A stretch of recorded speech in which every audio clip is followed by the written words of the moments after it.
Hello, everybody. Welcome to the first episode of Chill Gaming News. My name is Chaos, and today we're going to be summarizing all the news that has been happening over the past week or two. Should be a little longer than I usually expect it to be, considering that this is the first episode. But let's just get right into it and stop wasting your time. What I thought was the biggest story this week was Fortnite completely changing their monetization model. Various changes were made to it, including giving less V-Bucks for the amount you would normally spend, the Battle Pass no longer giving extra V-Bucks and just giving less V-Bucks in general, all the passes costing less money than they usually would, and Fortnite Crew giving now 800 V-Bucks instead of 1,000. Normally after I read the news I'd like to make a joke, but I can make a joke just by simply reading what they're saying. The cost of running Fortnite has gone up a lot, and we're raising prices to help pay the bills. A multi-billion-dollar company is asking you to help pay their bills. We truly are living in hell. This is obviously a pretty bad situation all around. And I think the weirdest thing especially is the Fortnite Crew changes, considering it was a major part of why Game Pass has gone up so much in price and now it's getting even less value. But I have to assume those Game Pass subscribers was causing them to lose money. These currency changes were also made for Fall Guys, and so far we don't know about Rocket League, but as far as we know, they're not changing this for Rocket League. Helping paying the bills is a very interesting excuse considering the fact that they have two games that they bought that they refuse to support really in Rocket League and Fall Guys. And then they also spend a majority of their budget on dozens and dozens of collabs each season that honestly, who is asking for half of these? Like, really? And more importantly, they give out millions of dollars to their Roblox competitor that they're putting on Fortnite. There's a reason Roblox doesn't have this pay model, because it loses a bunch of money. And considering they just added the ability to spend V-Bucks on creative maps, I would highly expect that fund to go away. Would these prices be rolled back then? Absolutely not. This is just clear corporate greed. I've already laid out most of my qualms with Fortnite in a main channel vid that I posted a while ago, so if you want to hear more about that, then go watch that video. I'm sure I'll link it somewhere. But honestly, the biggest scam in all this is the fact that there's still people spending money on Fortnite. Now let's go into their competitor, with Valve. There's two major stories I wanted to cover here for the first episode. The first is that it's widely known in the industry now that Valve has delayed their Steam machine, frame, and Steam controller for who knows how long. They reaffirmed that they will launch in 2026, but with these memory shortages, anything is possible. This is a small story in itself, people are interested in the hardware, but it ultimately is a kind of still a niche thing. However, this heavily has been rumored to the release of a supposed Half-Life 3. So this probably ties into a fact that we won't be getting a Half-Life 3 anytime soon. And hey, let's be honest, the only reason this has probably been delayed is that this is a Valve box that they can't sell gambling to children in. Speaking of which, let's go into the second story. New York is suing Valve over loot boxes and quintessential gambling. The New York State Attorney General, Letitia James, has sued Valve on claims of illegally promoting gambling to children and teenagers in their games. And, yeah. While I ultimately think the lawsuit is mostly right, it does make some weird claims about video games causing violence, which of course has to be thrown in there to ruin their entire lawsuit. But ultimately, hot take here, I honestly think that this is kind of expected. They've already had to change their loot boxes in other countries because it basically is gambling. And considering that Valve literally just released an update today that added a new terminal to the game, which is basically just a weird workaround for their case system, they know that they're in the wrong here. But even despite this, Valve did put out a statement against New York. They compare themselves to blind boxes like Pokemon, baseball cards, and other things. And yeah, you can definitely argue that, but is that not also kind of predatory towards children? Ultimately, it's just kind of a fluff statement just saying, hey, we don't do gambling. It's not gambling. Please, it's not gambling, man. I do think it's funny that they do have a whole section going into gambling sites, considering that while they have taken some action against some of these sites, it's ultimately just been a slap on the wrist. They're still everywhere, and their entire esports scene wouldn't exist without gambling sponsors, and they specifically say they don't let them sponsor tournaments, but hey, it doesn't count if they're the teams. Yeah, ultimately this is a lose-lose lawsuit for anybody. If New York wins without the violence in video games thing being thrown out, then that's just a stupid bit all around. And if Valve wins, then yeah, we get more child gambling. Great things in the world going on right now. While Valve is getting humiliated in the legal realm, Xbox is just humiliating themselves. With some of the recent changes to Xbox leadership and announcements recently, it seems like Xbox is going in a different direction. CEO Phil Spencer stepped down, which is not surprising considering his recent track record, and he was replaced by Asha Sharma, who loves AI, so that's great for Xbox. But the main story this week has been two things. The first is that the notorious "this is an Xbox marketing campaign" has been ended by Microsoft. Literally everything about it has been removed. This makes sense though, because ultimately nothing's an Xbox, because nobody has an Xbox. Despite this though, they're trying to push their next Xbox console, which is ultimately just a PC. While a lot of the statements that are coming out are saying that they're committed to the Xbox consoles, a lot of both official and unofficial information has been coming out about how the next Xbox is most likely just a PC in some form, and will probably carry that PC price tag. But hey, at least an Xbox might finally have some use now. It's not going to be the exclusives, it's going to be the RAM that we can steal out of them. It wouldn't be fair to dunk on Xbox when it's fair to dunk on PlayStation too. PlayStation has been caught in hot water this week for trying to do dynamic prices in other regions except Japan. There's been a few social media posts I've seen where someone logs out of their account, a game's $15. Then they log back into their account and it's $20. I think this is both a warning to say, keep an eye on what your game prices should be and don't be scammed by Sony. And also, if you really don't need the convenience of digital, I'd say try and do physical, because the more that we push digital, the more this type of stuff is going to happen. But hey, this would be a bigger issue if the PlayStation 5 actually had any games. Now for the second biggest story of the week, there's been some major game releases, the main two being Marathon and Slay the Spire 2. Now, Marathon is made by a huge company in Bungie, with Halo and Destiny in their back pocket. Slay the Spire 2 has been made by the developers of Slay the Spire 1, and while I have heard of it and knew it was a great game, I certainly didn't expect the results. Marathon launched on Steam to a peak of 88,000 players, which isn't bad at all considering it doesn't take into account console numbers. And while it is declining day over day, it is still holding a pretty consistent player base. Slay the Spire 2 peaked at 574,000.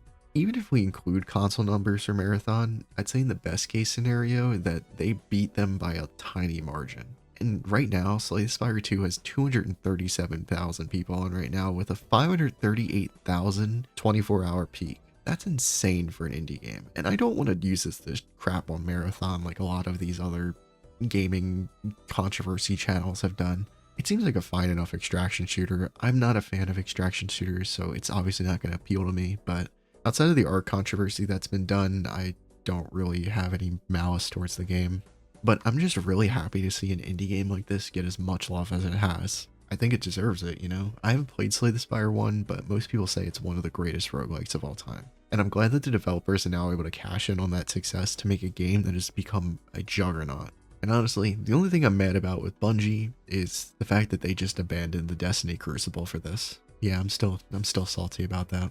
And also the real winner of that release date was Poker Night at the inventory, because that almost peaked at 10,000 players, which ain't bad for a game that's 10 years old. This is a bit of an older story, but considering that this is kind of a huge thing and this is like the first episode, I wanted to cover it. The Minecraft source code has been leaked, not for Java, but for basically everything else. Starting from least to most important, I guess, early versions of Dungeons and Legends have been released, which is cool to kind of look into the early pre-release stuff that they've been doing with those games and seeing how they came into fruition. And a lot of them were simply like mods for the Java and Bedrock editions respectively, so I think that's cool to kind of see that stuff. There has been Minecraft Dungeons 2 leaks, so I haven't seen any of those because I'm sure they're DMCAing those immediately because it hasn't even been announced yet that they're making Minecraft Dungeons 2. But it isn't surprising that they're pursuing this, considering that Minecraft Dungeons is widely accepted to be their most successful spin-off. The Pocket Edition source code was leaked for some of the early versions, which has been really cool. People have already found some secrets in it, as well as ported the entire game to your web browser, so I'm sure you can find that after this video if you want to go play it. And most importantly, and most notoriously, is that the entire source code for Minecraft Console Edition was leaked. This isn't referring to Bedrock, this is referring to the 4J Studios version of the game that many people have fondness for, including myself. Now, I'm obviously not going to share links to any of that stuff, but people have already done insane things with this. They've already ported modern features of the game, they fixed up the source code to be playable and multiplayer, and just kind of turned it into a community-wide project of their own version of Minecraft that they want. And I respect that. It's really cool to see leaks like this turn into almost like a community effort to make something cool.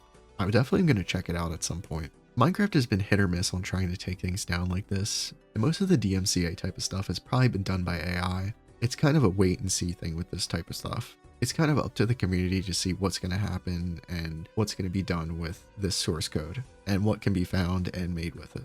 But hey, I'm sure more will be done in a week with it than Minecraft does in a year. I think it's really fitting, but I almost forgot to record this as part of the vid, but Highguard is shutting down and has been shut down if you're watching this video. Is anyone surprised? No. Is there really much I can really say about it? Not really. I mean, people could see this from a mile away. At least, we have a little bit extra clarity now. Not only do they not really care about their game, but they also don't care about game preservation either.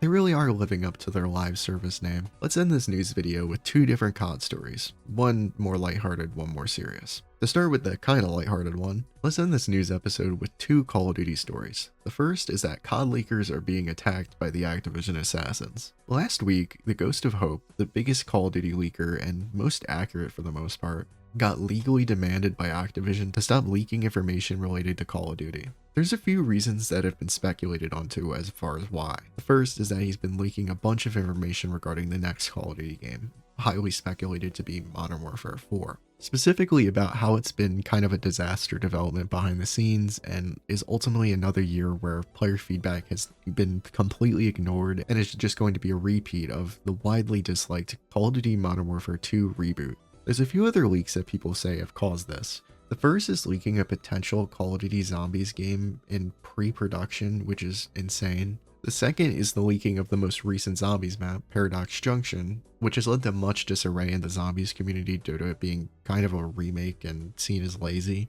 And the last that people speculate on is the fact that he leaked that Phil Spencer is retiring months prior to it actually happening. This has been one thing, but what's been interesting to see is the official response. In December of last year, in response to the Modern Warfare 4 leaks, the official Infinity Ward account tweeted out things saying to not believe everything you see on the internet, which is strange. The Call of Duty account officially denying the existence of a zombies game, as well as responding to the YouTuber T-Dog, who said, "So if Call of Duty is shutting Ghost Hope down, was he right about everything?" Call of Duty responded to that saying, "Nah, even when leaks are wrong, they still hurt the people building the game and mess with player expectations." Yeah, sure, man. You took down a guy who was leaking wrong information. Sure, man, we totally believe that. This was a big story last week, but it continued into this week, where another huge Call of Duty leaker, Reality UK, has quote tweeted that same Ghost to Hope post where he retired and said, "I am too, ceasing all data mining and leaking from here on out. Permanently, no go around this time." Completely serious, it's over. No leaking any Activision titles in any capacity. This is a very interesting one because while he did give some leaks here and there, he was mostly a data mining account. This kind of muddies the motivations of why Activision is doing this. I don't know how I feel about leak culture. It's nice to get behind the scenes on some of these game development things sometimes, especially when it's a bit rocky and it's to warn the consumer. However, it does kind of take away the surprise sometimes, so I'm okay with there not being as many leaks. It's just the context around it that makes it seem very weird. Doing this in response to a lot of negativity around the next Call of Duty title, especially when it has to compete with GTA 6 of all games, screams that they don't want any information about how this game is developing, what this game is going to be at all, outside just so they can market it and keep it as refined as they humanly can so as many people buy it as possible. But hey, whether there's leakers or not, ultimately, it doesn't really matter because people are going to buy the games anyway. The last one, no jokes here, it's a bit more serious. I wanted to spotlight this because it's a story that's only really been in the zombies community, but I think it's important. On Blue Sky, someone named Emma tweeted out, "My best friend, an incredibly talented game modder, Alyssa, known as All the Amps, formerly known as Sirius/Shiversoft Dev, has unfortunately passed away in late 2025. Most people probably won't know who that is, but if you play Call of Duty like me, you've certainly appreciated her work. She was the one who developed the T7 patch for Black Ops 3. From a technical and helping people standpoint, this is probably the most important Call of Duty community contributions, right next to like Plutonium. The T7 patch basically made Call of Duty Black Ops 3 a safe game to play for anybody. It prevented a lot of the backdoors and potential exploits in the game from affecting your PC and just being able to enjoy a game that a lot of people love. It's really sad to see something like this happen, but she deserves all the respect in the world for helping out so many people in her time here on this earth. Rest in peace, Alyssa. Alright, so that's the news for this week. Thanks for stopping by. I'm going to try and get at least one of these out per week, and if there's a bigger story or something, I'll cover it in a separate video. But besides that, like and subscribe, all that stuff. Do something for yourself today.